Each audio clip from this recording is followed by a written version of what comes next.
Muito bem, chegou agora o momento do estudo da Bíblia aqui no programa Encontro com a Vida. Como eu anunciei bem no início do programa de hoje, segunda-feira, começa uma nova série aqui em nosso programa.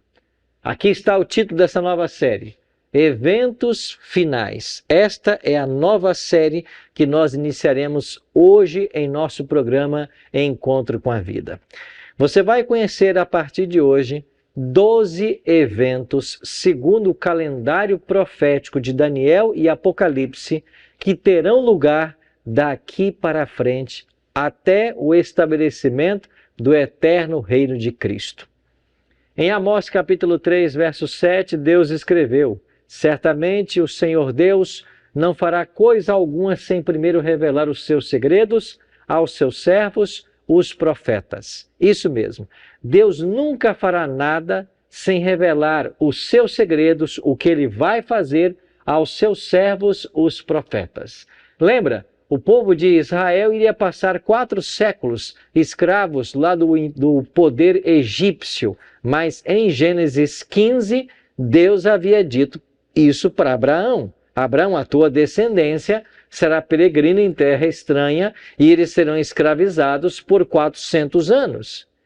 Você se lembra de que o povo judeu foi cativo de Babilônia por 70 anos? E também neste caso, através de Jeremias, Deus disse: olha, essa terra vai ficar deserta, essas nações vão servir ao rei da Babilônia 70 anos.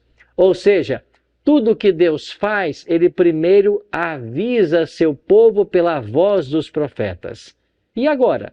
Nós estamos aí, diante de um momento da história que as pessoas estão assustadas, temerosas, guerras, rumores de guerras, guerra na Rússia contra a Ucrânia, guerra no Oriente Médio. O que vai acontecer com o nosso planeta? Como será o futuro da humanidade? Pois é pensando nessa preocupação que eu quero convidar você, a partir de hoje, a estudarmos a Bíblia e deixarmos que a Bíblia nos diga o que irá acontecer. Então, bem-vindos à nossa viagem ao futuro, de volta para o futuro. Nós iremos olhar, através das profecias, tudo aquilo que vai acontecer. E hoje, dando abertura a esta nova série de eventos finais, nós iremos começar com a temática O Juízo de Deus. Pega a sua Bíblia, esse será o primeiro tema que nós iremos estudar, o juízo de Deus. E por que, pastor Arilton, você escolheu esse tema? Porque é o que está acontecendo nesse exato momento. Então, nesse momento, Deus está julgando. Você vai entender melhor isso hoje. Se nós queremos partir de agora para o futuro, o que está acontecendo agora? O juízo. E depois do juízo, o que vai acontecer? É o que você vai ver nesta série que hoje começa. Então, quero convidar você a estar conectado com a gente aqui no SBT, aqui no YouTube, porque a partir de hoje começamos esta nova série. Pega a sua Bíblia e se junte a nós nesse momento de estudo. Agora, como você sabe, a gente sempre convida as pessoas a orar antes de abrir a palavra de Deus. Esse é um bom costume que nós temos aqui no programa. E eu quero convidar você, então, a nós orarmos antes de começarmos o estudo de hoje. Ora comigo? Nosso Pai Celeste, muito obrigado por estarmos reunidos mais uma vez para estudarmos a Tua Palavra. Suplicamos que o Teu bom e Santo Espírito se faça presente em nosso meio e que nós possamos entender a Tua vontade para a nossa vida. Começamos hoje uma nova série de estudos proféticos e precisamos muito da Tua direção para compreendermos o que vai acontecer em breve na história da humanidade. É a nossa oração. Em nome de Jesus. Amém. Muito obrigado por ter orado comigo. Vamos então ao tema de hoje. Existe mesmo um juízo investigativo? Existe um juízo que hoje está em andamento? Você sabe que tem pessoas que não concordam com essa pregação. Tem pessoas que não acreditam que o fiel Filho de Deus, o crente, o cristão, vai passar por um juízo. E esses até usam um verso da Bíblia. Já me citaram, João 5,24, dizendo: pastor Arilton, olha o que diz João 5,24. Em verdade vos digo, quem ouve a minha palavra e crê naquele que me enviou, tem a vida eterna e não entra em juízo, mas passou da morte para a vida. Está vendo aí, pastor Arilton? Aquele que aceitou a Cristo, ele não entra em juízo. Não existe essa história de juízo. Será mesmo verdade? É isso que Jesus está dizendo nesse texto? Bom, você sabe que para entendermos bem o que a Bíblia diz, nós precisamos de um conhecimento, pelo menos básico, do grego e do hebraico. E o conhecimento dessas línguas vai nos ajudar, porque aqui em João 5,24, quando algumas versões da Bíblia dizem e não entra em juízo, a palavra que aparece aqui é a palavra grega crises. E o que significa a palavra crises? Bom, em grego a palavra crise significa julgamento, significa também condenação. É por isso que na Almeida Revista e Corrigida e na Nova Versão Internacional, a Bíblia traduz crises como condenação. Não será condenado. Aquele que aceitou Cristo não será condenado. O texto ficaria mais ou menos assim: eu lhes asseguro, quem ouve a minha palavra e crê naquele que me enviou tem a vida eterna e não será condenado, mas passou da morte para a vida. Você entendeu aqui o sentido de crise? Ele não vai ser condenado, mas julgado ele será. Por quê? Por que eu tenho que preferir, então, a palavra condenação à palavra juízo? Porque a Bíblia ensina que todo ser humano vai passar por um juízo.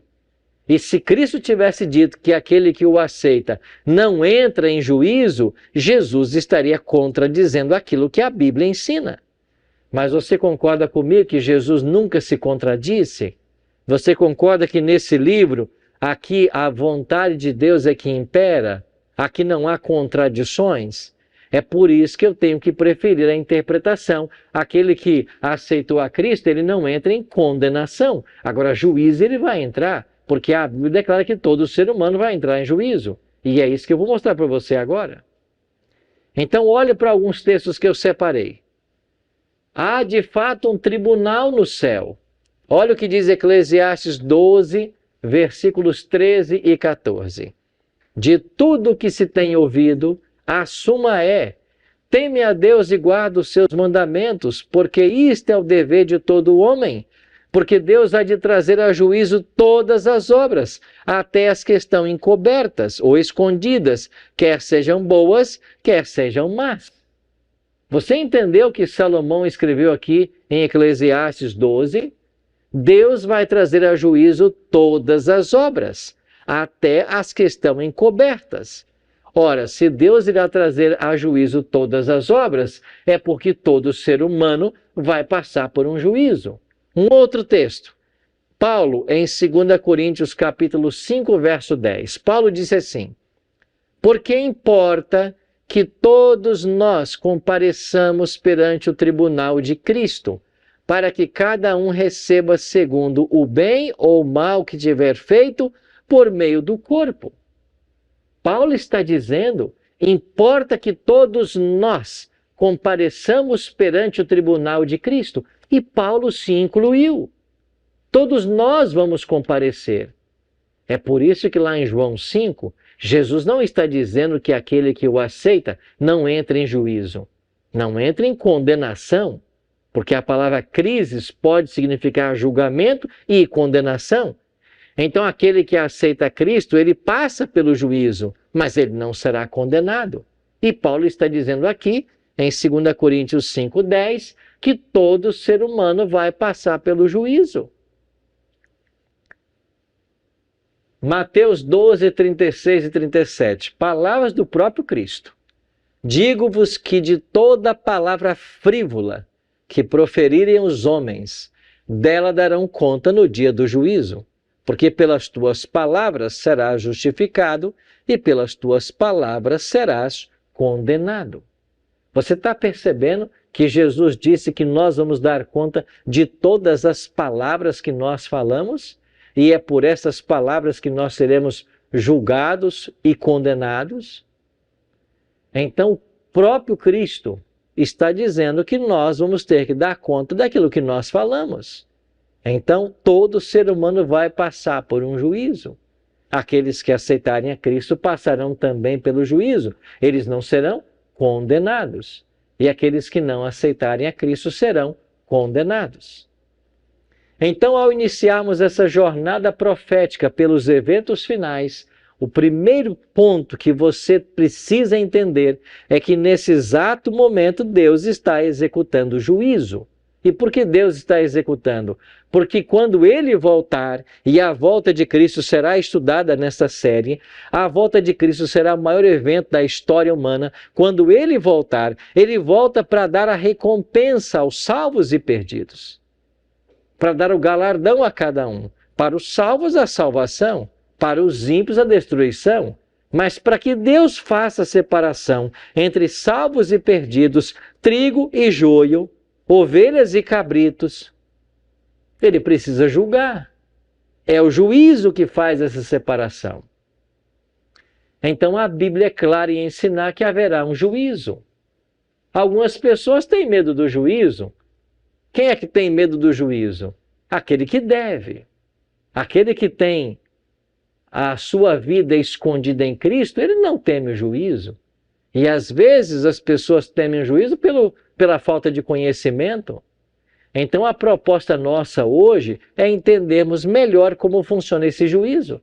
E você vai descobrir que nós não temos motivos para temer o juízo de Deus. Pelo contrário, devemos ansiar que ele chegue logo, porque ele significará a nossa absolvição final. Bom, assim como um juiz aqui na terra, ou um juízo aqui na terra, o juízo celestial, ele possui os mesmos elementos. E a Bíblia é que nos dá esses elementos. Para começar, quem é o juiz nesse juízo de Deus? Vamos ler Daniel 7, 9 e 10. Continuei olhando até que foram postos uns tronos e o ancião de dias se assentou. Sua veste era branca como a neve e os cabelos da cabeça como a pura lã. O seu trono eram chamas de fogo e suas rodas eram fogo ardente. Verso 10. Um rio de fogo manava e saía diante dele. Milhares de milhares o serviam e miríades estavam diante dele. Assentou-se o tribunal e se abriram os livros. Você percebe que Daniel teve uma visão do juízo celestial e ele descreve aqui a presença do ancião de dias. Você sabe quem é esse ancião de dias aqui da profecia?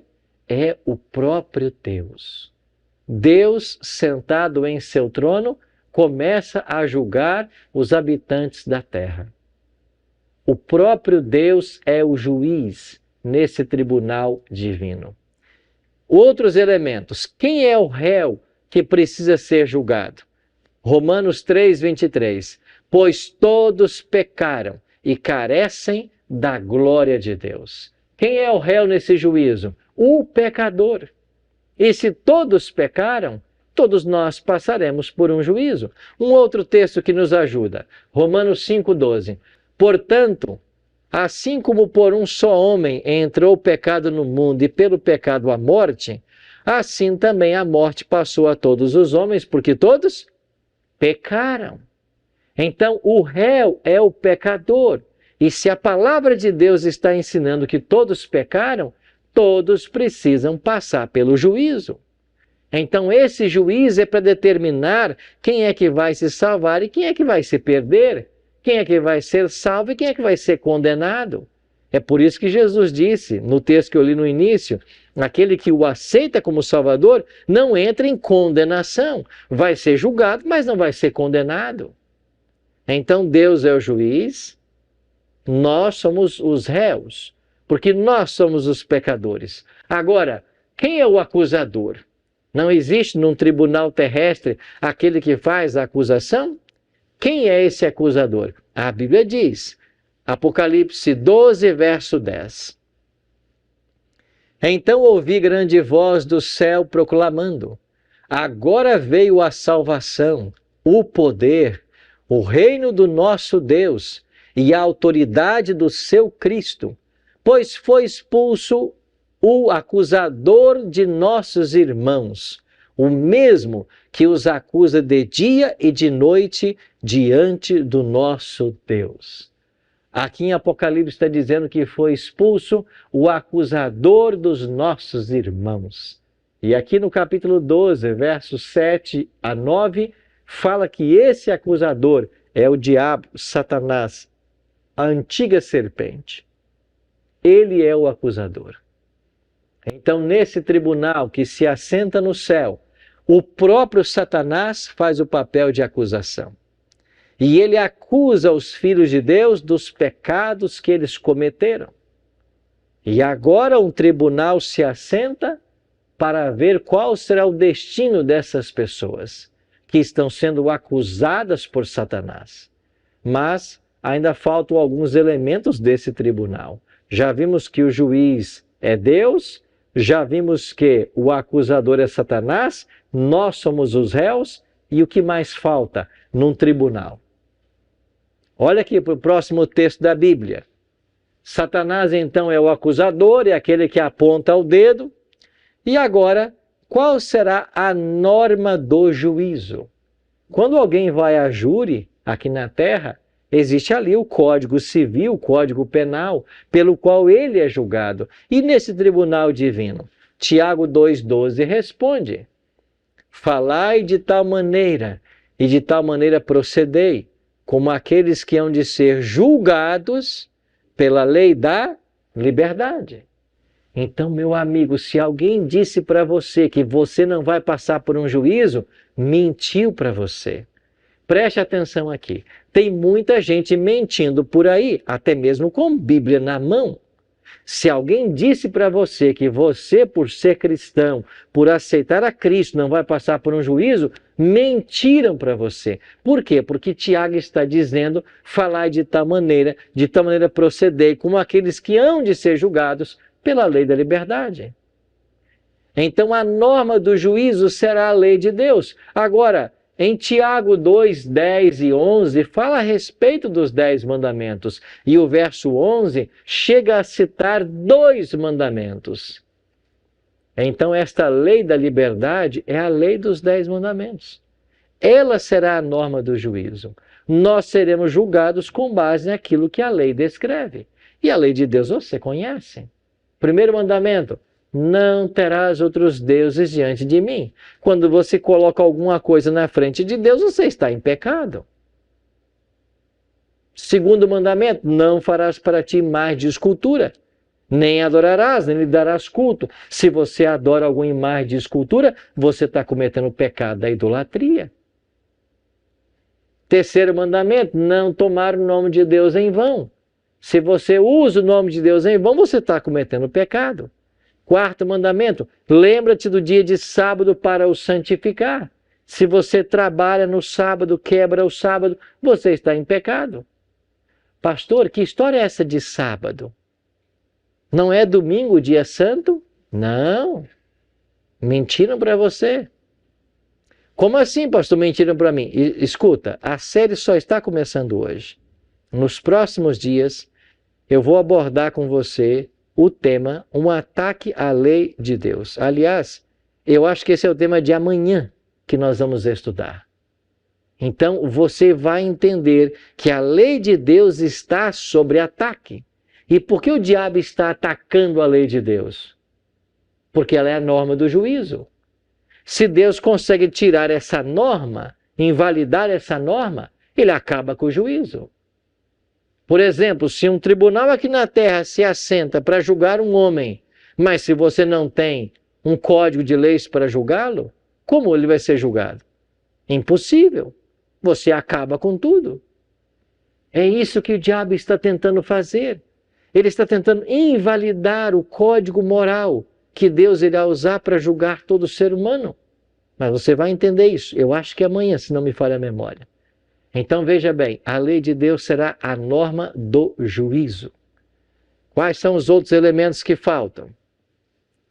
Existem no céu livros de registro. E esses livros estão registrando tudo o que nós fazemos. Olha o que diz Daniel 7:10. Um rio de fogo manava e saía diante dele, milhares de milhares o serviam, miríades e miríades estavam diante deles. Assentou-se o tribunal e abriram-se os livros. Então veja, quando alguém vai a júri, não tem ali o processo não reúne todas as provas, todo o histórico, toda acusação, toda defesa, não chamamos isso de processo.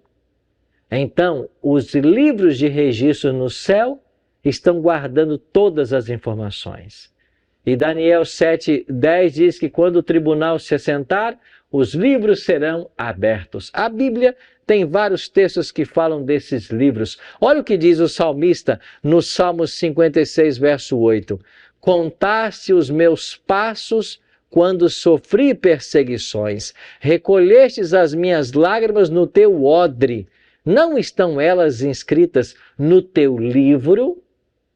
As minhas lágrimas estão escritas no teu livro. Ou seja, as minhas decepções, as minhas angústias, tudo o que se passa conosco está escrito no livro de Deus, nos livros que Deus está registrando. E Ele registra todo o ato, toda a palavra e todo o pensamento. Tudo fica registrado. Agora preste atenção. Deus, só pode deixar entrar no céu as pessoas absolutamente perfeitas.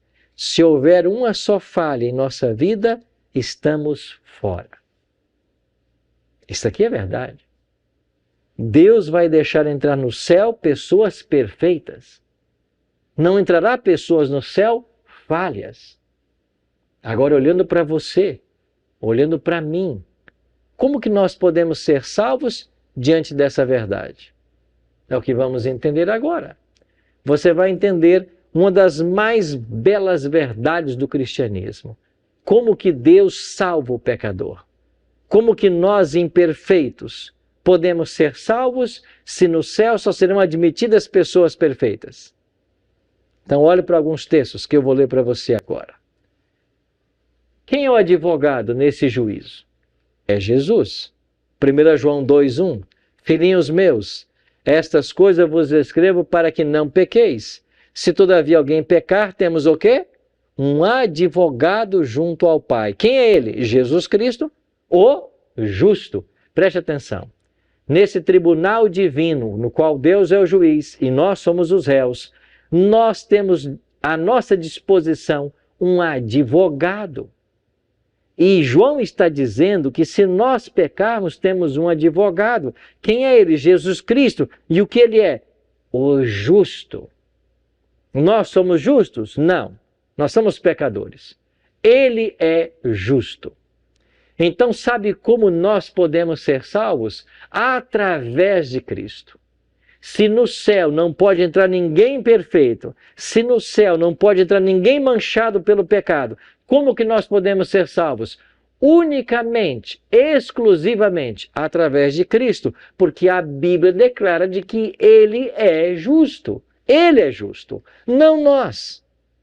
Então nós temos um advogado junto ao Pai que é Jesus Cristo. Ele é o justo, nós não somos. Olha o que diz Romanos 3:20. Visto que ninguém será justificado diante dele por obras da lei, em razão de que pela lei vem o pleno conhecimento do pecado. Peraí, pastor, a norma do juiz é a lei? Sim, é a lei. Nós vamos ser julgados por ela? Sim, seremos julgados por ela. Mas você consegue guardar toda a lei? Não. A gente peca também. Mas como que eu vou ser salvo então se a norma é a lei? É porque ele guardou. Jesus guardou. Ele nunca pecou. Eu pequei, mas ele nunca pecou. Então preste atenção. Entenda uma coisa. Olha o que Paulo está ensinando. Mas agora sem lei se manifestou a justiça de Deus, testemunhada pela lei e pelos profetas. Sem lei se manifestou a justiça de Deus. Aqui está a chave. Nesse tribunal, nós só poderemos ser absolvidos não com base nas coisas que eu faço, mas com base naquilo que Jesus fez. Por quê? Porque nós seremos justificados pela justiça dele. É a justiça dele que foi manifesta. Paulo continua: justiça de Deus mediante a fé em Cristo Jesus, para todos e sobre todos os que creem, porque não há distinção, pois todos pecaram e carecem da glória de Deus. Então, o que é justificação? Justificação é Deus tirar a sua vida de pecado e colocar a vida de Cristo no lugar dela. Justificação, a justiça de Cristo se manifesta a todo pecador que o aceita. E quando eu, como pecador, aceito essa justiça, o que acontece? A justiça de Cristo, a vida pura e santa que ele levou, ela me é creditada. Chamamos isso justificação. Acompanhe comigo uma citação do livro Caminho a Cristo, página 62. Esse livro foi escrito por uma mulher chamada Ellen G. White. Caminho a Cristo, página 62. Olha o que essa mulher escreveu. Era possível a Adão, antes da queda, formar um caráter justo pela obediência à lei de Deus. Mas deixou de o fazer e, devido ao seu pecado, nossa natureza se acha decaída e não podemos tornar-nos justos. Visto como somos pecaminosos, profanos, não podemos obedecer perfeitamente a uma lei santa. Não possuímos justiça em nós mesmos, com a qual pudéssemos satisfazer as exigências da lei de Deus. Entendeu o que ela está dizendo? A Adão era possível essa obediência perfeita.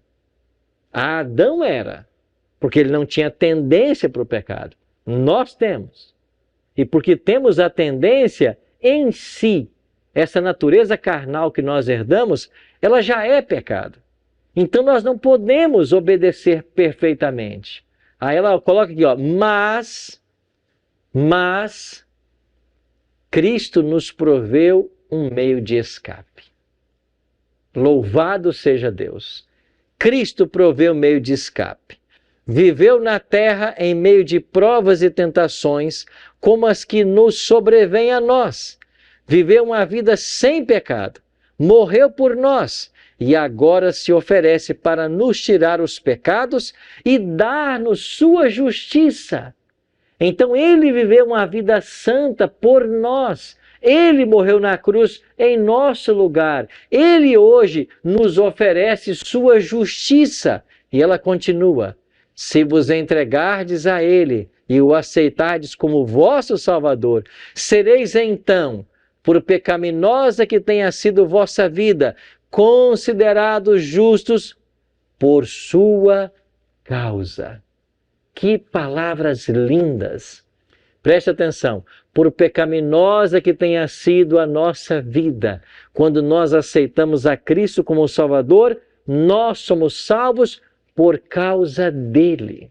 O texto continua: o caráter de Cristo substituirá o vosso caráter e sereis aceitos diante de Deus exatamente como se não houvesseis pecado. Que texto maravilhoso! Nós somos aceitos diante do Pai como se não houvéssemos pecado. Por quê? Porque nós alcançamos um grau de santidade jamais visto? Não. Esse grau de santidade, olha para Daniel, olha para José, os homens mais santos da terra, mas eles também eram pecadores. Paulo diz que todos pecaram. Daniel também pecava, José também pecava. Por mais santo que eles tenham sido, eles não se fiavam na justiça própria. Eles não confiavam nas suas obras, não confiavam na sua bondade. Eles dependiam de Cristo. E é isso, meu amigo, minha amiga, que você tem que entender. Nós dependemos de Cristo para a nossa salvação.